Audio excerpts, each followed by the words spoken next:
Well, she has been publicly feuding with Mr. Trump for years now, but this time Rosie O'Donnell might have taken it too far. The comedian tweeting this: "I fully support imposing martial law, delaying the inauguration until Trump is cleared of all charges." Rosie also called the president-elect mentally ill and a liar. So nice, right, Rob?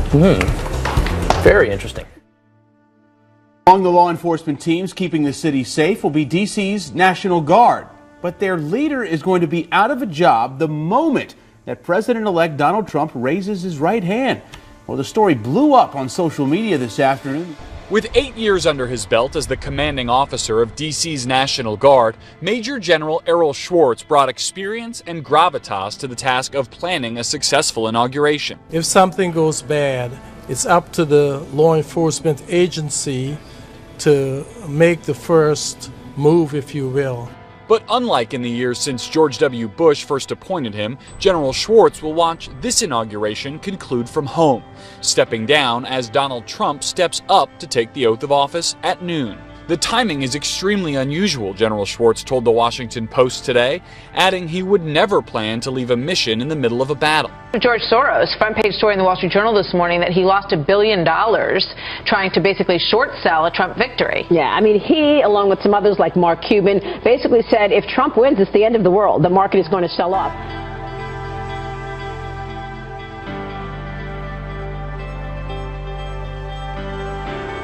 Billionaire George Soros' fund manages about $30 billion for Soros and his family, but the progressive-leaning Soros took nearly $1 billion in losses recently, thanks to the stock market rally spurred by Donald Trump's surprise presidential election.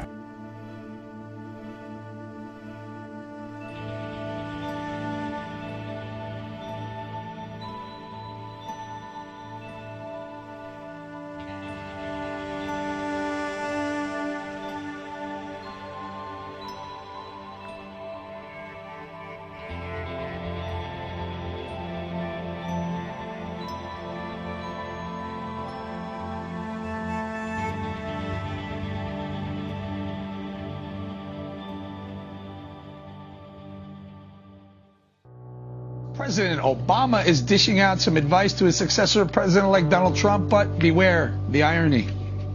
It was only then, after we had exhausted efforts for bipartisan reform, that we took some additional steps on immigration executive actions.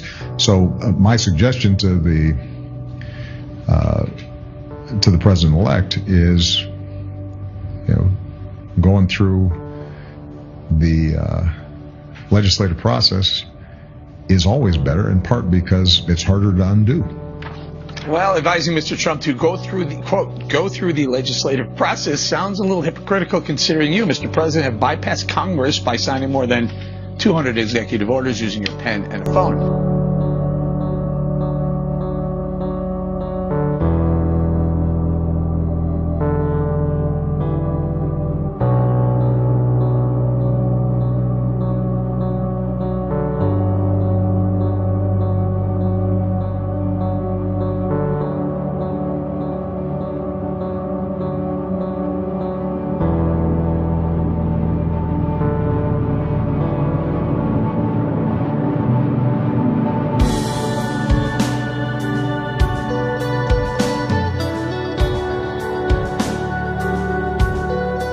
Concerns over the Iranian nuclear deal just took another hike amid reports that in his very last days in office, United States President Barack Obama just green-lighted a massive shipment of natural uranium from Russia to Iran.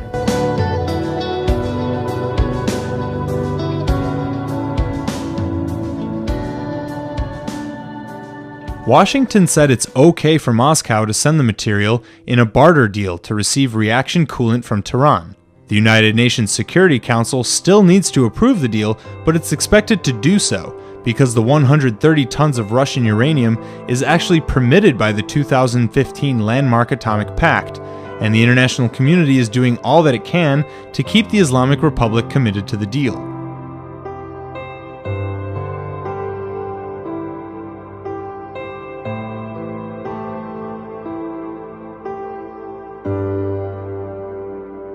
They see the transfer as yet another last-minute jab from the Obama administration at incoming President Donald Trump, who would have likely vetoed this deal. Iran has already exceeded the cap set by the pact several times on its production of heavy water, which is used as a coolant in nuclear reactors.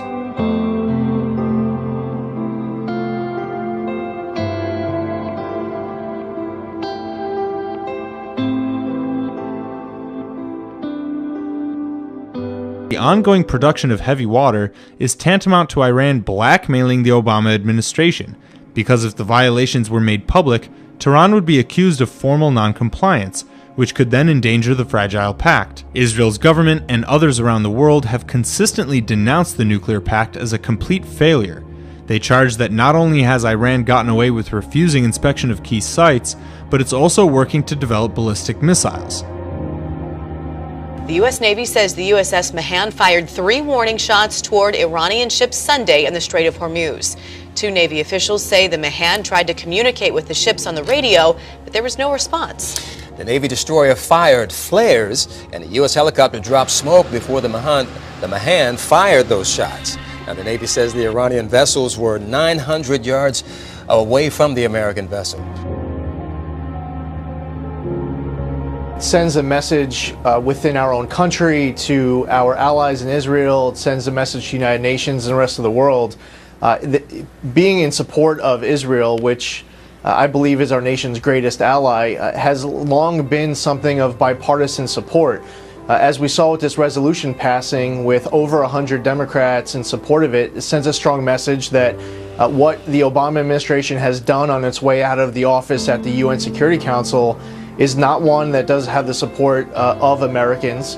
And the Speaker was right in his floor statement. What was passed at the Security Council goes way beyond the issue of settlements. For the first time ever, the UN Security Council is passing a resolution that declares this area of East Jerusalem and Judea and Samaria as a legally occupied territory. I am stunned. I am stunned at what happened last month. This government, our government, abandoned our ally Israel when she needed us the most. Do not be fooled.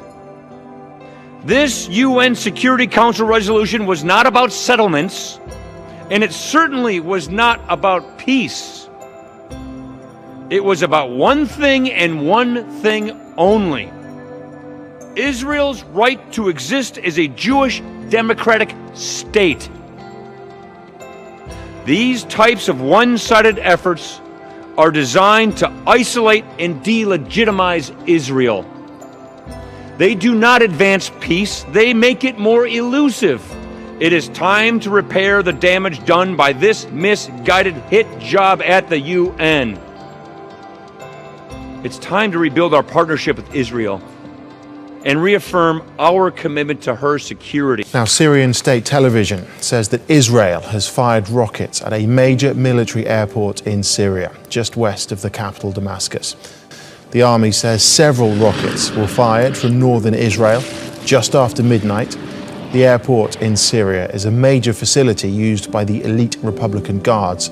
A Syrian army commander is warning Tel Aviv there will be repercussions. Has been focusing and keeping an eye on Hezbollah. It believes that Hezbollah has been strengthening during this conflict. It believes that Hezbollah has been using the conflict to amass more and more weapons. And so the focus of the reported and the suspected Israeli strikes appears to be this supply route, or Hezbollah's main supply route between Damascus and the Lebanese border. And so many of those suspected airstrikes have been targeting some of those supply routes, but also the military bases that it's believed that Hezbollah is gathering some of those weapons. And so, do you see a concern before January 20th that the Obama administration will try to go one more time to the UN Security Council? I think we're all concerned that this is an administration that is like a renter that is getting ready to vacate the apartment.